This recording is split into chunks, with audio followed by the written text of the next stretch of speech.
नमस्कार दोस्तों, स्वागत है आप सभी का अपने YouTube चैनल शिव पार्वती धार्मिक कथा में। दोस्तों, आज के इस वीडियो में मैं आप सभी को वैकुंठ चतुर्दशी की 3 कथाएं सुनाऊंगी। कार्तिक माह के शुक्ल पक्ष की चतुर्दशी को वैकुंठ चतुर्दशी के नाम से जाना जाता है। इस दिन को हरिहर मिलन भी कहते हैं। इस दिन भगवान विष्णु और भगवान भोलेनाथ का मिलन होता है। इस दिन भगवान विष्णु और भगवान भोलेनाथ की पूजन की जाती है। ऐसी मान्यता है कि इस दिन पूरे विधि विधान से व्रत रखकर पूजन करने से वैकुंठ धाम की प्राप्ति होती है। तो आइए सुनते हैं वैकुंठ चतुर्दशी की पहली कथा। एक बार की बात है, नारद जी पृथ्वी लोक से घूमकर वैकुंठ धाम पहुँचते हैं। भगवान विष्णु उन्हें आदर पूर्वक बिठाते हैं और प्रसन्न होकर उनके आने का कारण पूछते हैं।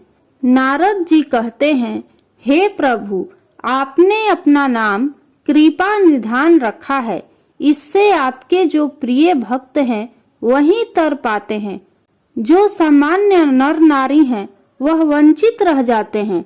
इसलिए आप मुझे कोई ऐसा सरल मार्ग बताएं जिससे सामान्य भक्त भी आपकी भक्ति कर मुक्ति पा सके। यह सुनकर विष्णु जी बोले, हे नारद, मेरी बात सुनो।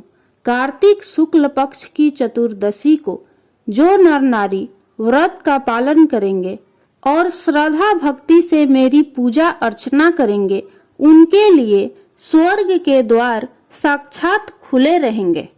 इसके बाद विष्णु जी जय विजय को बुलाते हैं और उन्हें कार्तिक चतुर्दशी को स्वर्ग के द्वार खुला रखने का आदेश देते हैं।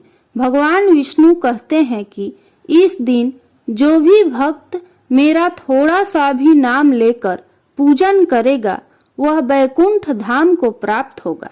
वैकुंठ चतुर्दशी की पहली कथा संपन्न हुई। वैकुंठ चतुर्दशी की दूसरी कथा। एक बार भगवान विष्णु देवाधिदेव महादेव का पूजन करने के लिए काशी आए। वहां मणिकर्णिका घाट पर स्नान करके उन्होंने 1000 स्वर्ण कमल पुष्पों से भगवान विश्वनाथ के पूजन का संकल्प लिया। अभिषेक के बाद जब वे पूजन करने लगे तो शिव जी ने उनकी भक्ति की परीक्षा के उद्देश्य से एक कमल पुष्प कम कर दिया। भगवान श्री हरि को पूजन की पूर्ति के लिए 1000 कमल पुष्प चढ़ाने थे। एक पुष्प की कमी देखकर उन्होंने सोचा, मेरी आंखें भी तो कमल के ही समान हैं। मुझे कमल नयन और पुंडरीकाक्ष कहा जाता है। यह विचार कर भगवान विष्णु अपनी कमल समान आंख चढ़ाने को प्रस्तुत हुए। विष्णु जी की इस अगाध भक्ति से प्रसन्न होकर देवाधिदेव महादेव प्रकट होकर बोले, हे विष्णु, तुम्हारे समान संसार में दूसरा कोई मेरा भक्त नहीं है। आज की यह कार्तिक शुक्ल चतुर्दशी अब वैकुंठ चतुर्दशी कहलाएगी और इस दिन व्रत पूर्वक जो पहले आपका पूजन करेगा उसे वैकुंठ लोक की प्राप्ति होगी। भगवान शिव ने इसी वैकुंठ चतुर्दशी को करोड़ों सूर्यों की कांति के समान वाला सुदर्शन चक्र विष्णु जी को प्रदान किया। शिव जी तथा विष्णु जी कहते हैं कि इस दिन स्वर्ग के द्वार खुले रहेंगे। मृत्यु लोक में रहने वाला कोई भी व्यक्ति इस व्रत को करता है, वह अपना स्थान वैकुंठ धाम में सुनिश्चित करेगा। आइए अब सुनते हैं वैकुंठ चतुर्दशी की तीसरी कथा। प्राचीन समय में एक गांव में एक ब्राह्मण रहता था। उसका नाम धनेश्वर था।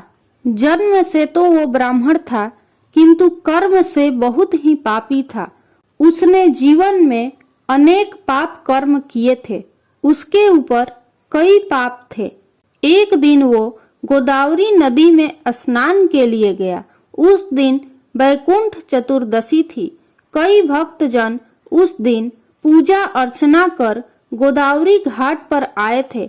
उस भीड़ में धनेश्वर भी उन सभी के साथ था। इस प्रकार उन श्रद्धालुओं के स्पर्श के कारण धनेश्वर को भी पुण्य मिला।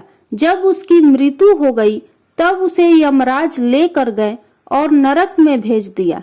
तब भगवान विष्णु ने कहा, यह बहुत पापी है, पर इसने वैकुंठ चतुर्दशी के दिन गोदावरी स्नान किया और श्रद्धालुओं के पुण्य के कारण इसके सभी पाप नष्ट हो गए, इसलिए इसे वैकुंठ धाम मिलेगा।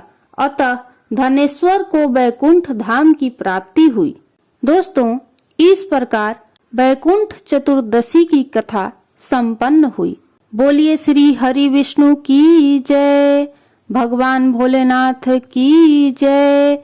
यदि आपको यह कथा अच्छी लगी हो तो कमेंट बॉक्स में श्री हरि विष्णु की जय जरूर लिखें।